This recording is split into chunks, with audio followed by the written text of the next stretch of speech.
आत्मा का कोई आकार ही नहीं है तो क्या खत्म होगा। आकार ही नहीं है, कोई थॉट ही नहीं है आत्मा का अपना। आत्मा संकल्प से बना ही नहीं है।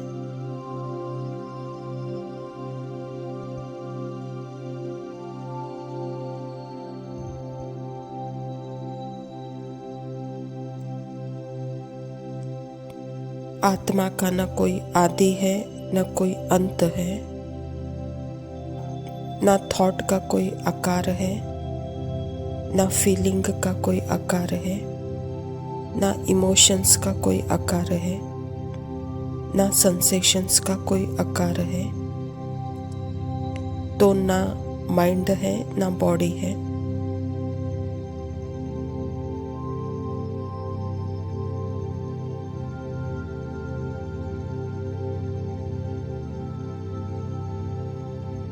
तो जब कोई आकार ही नहीं है तो क्या खत्म होगा, क्या मरेगा। साइलेंट, यम्टी, पारदर्शी आत्मा क्या खोएगा, क्या पाएगा।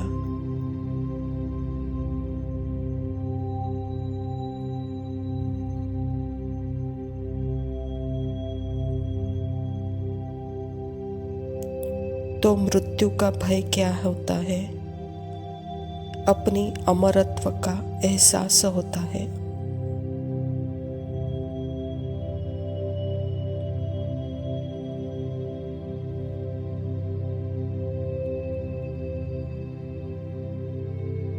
जहाँ आकार होता है वहाँ मृत्यु का भय होता है। जहाँ आकार ही नहीं वहाँ मृत्यु का भय नहीं।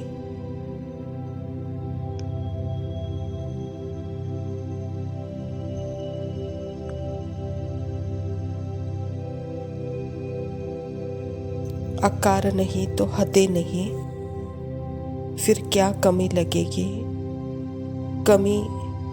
कुछ कमी महसूस होगी क्योंकि अलगपन की भावना ही नहीं होगी।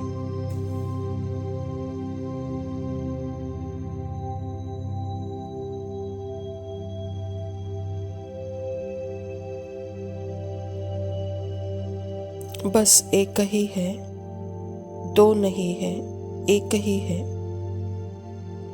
तो सेंस ऑफ लैक कहाँ से आएगा, अभाव कहाँ से आएगा, अलगपना की भावना कहाँ से होगी।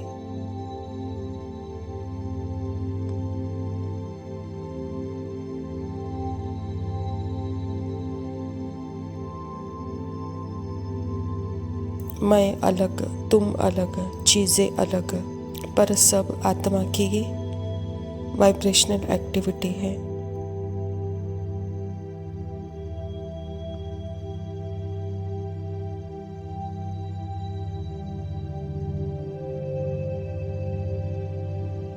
कोई अलगपन की भावना नहीं होगी क्योंकि कोई आकार ही नहीं जो कि बोले मैं अलग हूँ, तुम अलग हो।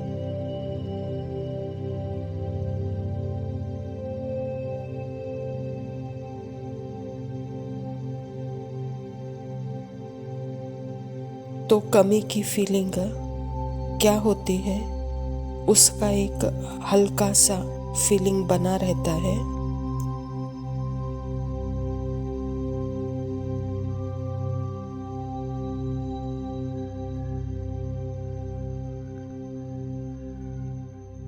ना ही कुछ कमी है ना ही कुछ कम है।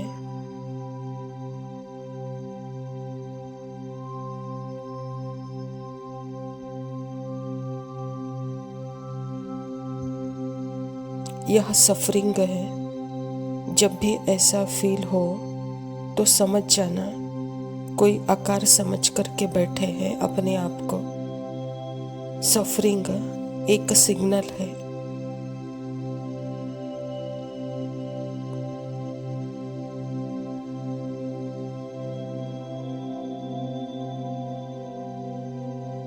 तो यहाँ विश्राम, अटेंशन, रिलैक्स, फिर अटेंशन को एकदम अपने निराकार सत्य साथ ही है।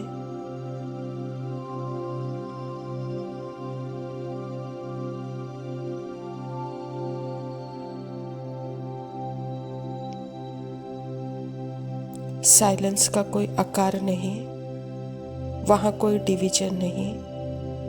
फिर समय और संकल्प की कल्पना, कोलैप्स गायब हो जाती है।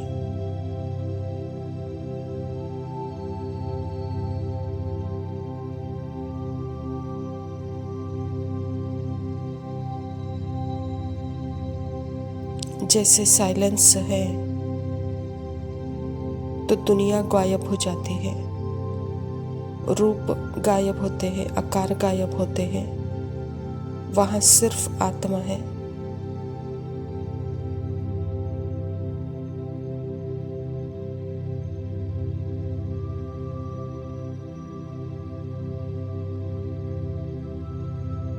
बस एक ही चीज है, कभी भी अपने आप को सेपरेट पर्सन समझकर बैठे हैं कि मैं टाइम और स्पेस में हूँ, सेपरेट हूँ, अलग हूँ,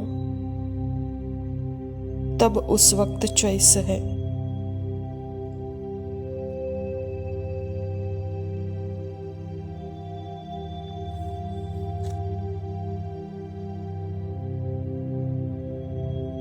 डेफिनेट चॉइस है, क्योंकि अपने आप को सेपरेट पर्सन समझकर चल रहे हैं।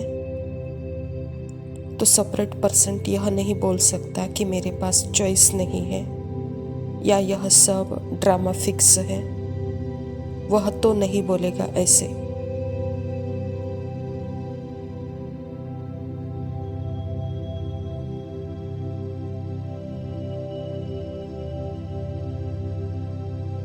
आत्मा के पास चॉइस नहीं है,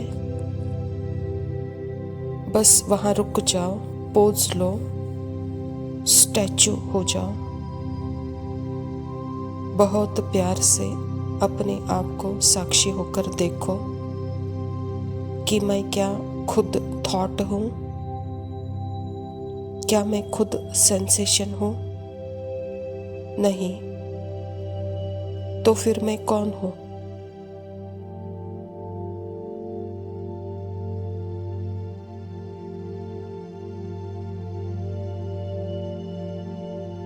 अटेंशन फिर माइंड का अपने आप रेस्ट में आएगा, फिर पहचानेगा कि एक्चुअल में मैं एक ही हूँ और मेरा एक ही है। मेरा तो बाबा, दूसरा ना कोई।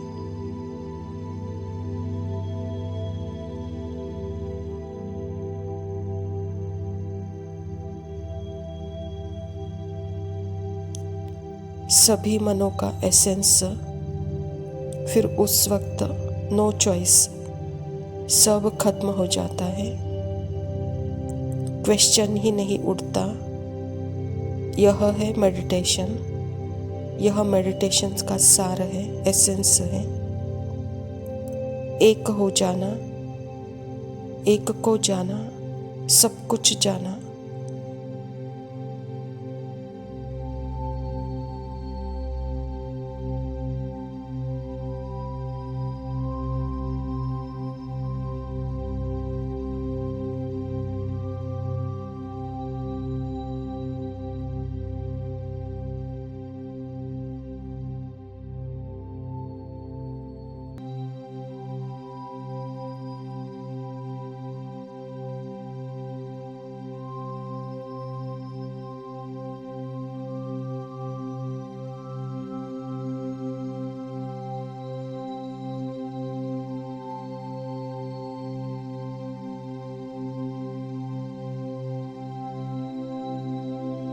ओम शांति।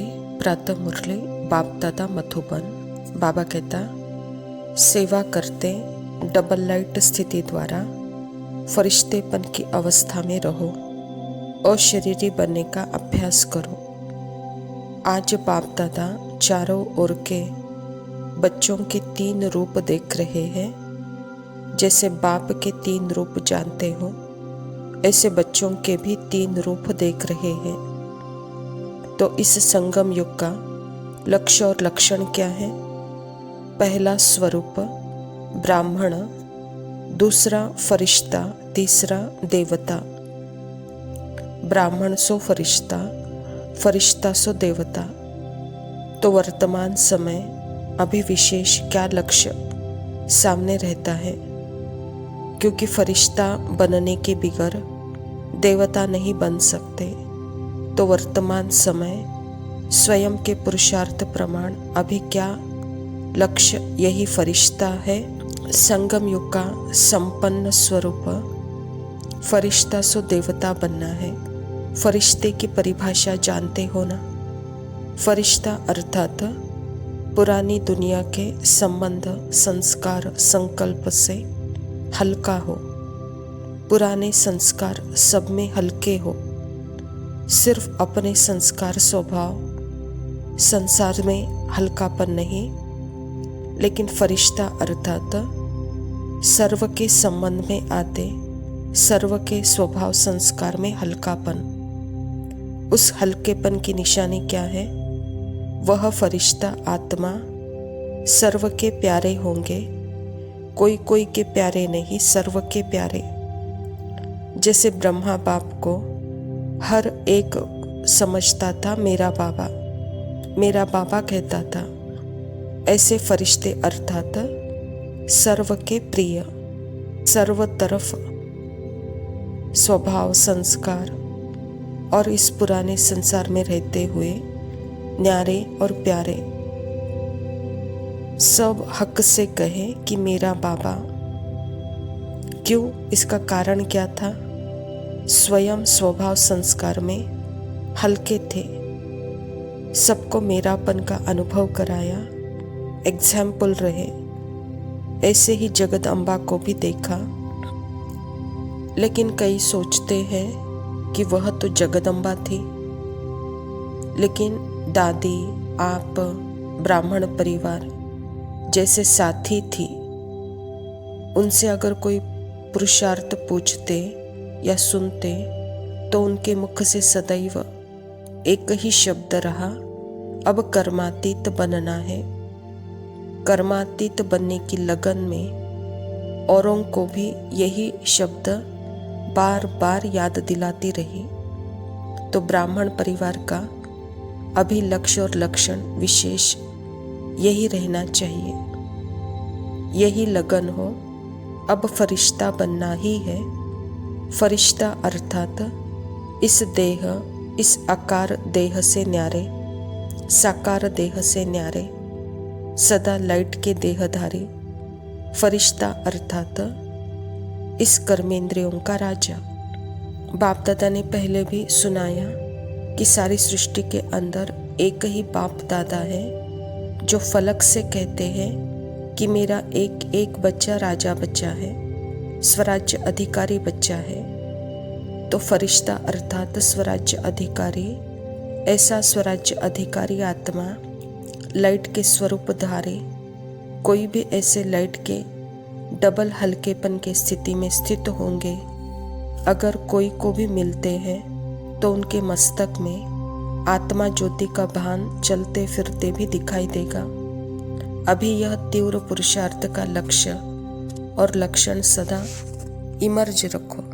जैसे ब्रह्मा बाप को देखा, अगर कोई को भी मिलता, दृष्टि लेता तो बात करते करते क्या दिखाई देता, और लास्ट में अनुभव भी किया, ब्रह्मा बाप बात करते करते भी मीठी अशरीरी स्थिति में स्थित हो जाते। चाहे कितना भी सर्विस का समाचार हो, लेकिन दूसरों को भी सेकेंड में अशरीरीपन का अनुभव कराते थे। और मुरली भी चेक करो तो बार बार मैं अशरीरी आत्मा हूँ, आत्मा का पाठ एक ही मुरली में कितने बार याद दिलाते हैं। विस्तार से सार में लाने का पाठ याद दिलाते हैं। अभी इसमें परिवर्तन चाहिए। तो सदा दिल खुश चेहरा, उसके बजाय चिंतन वाला, चिंता वाला चेहरा हो जाता है। लेकिन दिल खुश अर्थात संगम योग का लास्ट स्टेज, फरिश्तेपन के संस्कार को इमर्ज करो। सदा खुशनुमा चेहरा। अच्छा मीठे मीठे सिकिलते बच्चों प्रति माता पिता बाप दादा का याद प्यार और गुड मॉर्निंग। रूहानी बच्चों को नमस्ते। हम रूहानी बच्चों की रूहानी बाप दादा को याद प्यार और नमस्ते। Love you.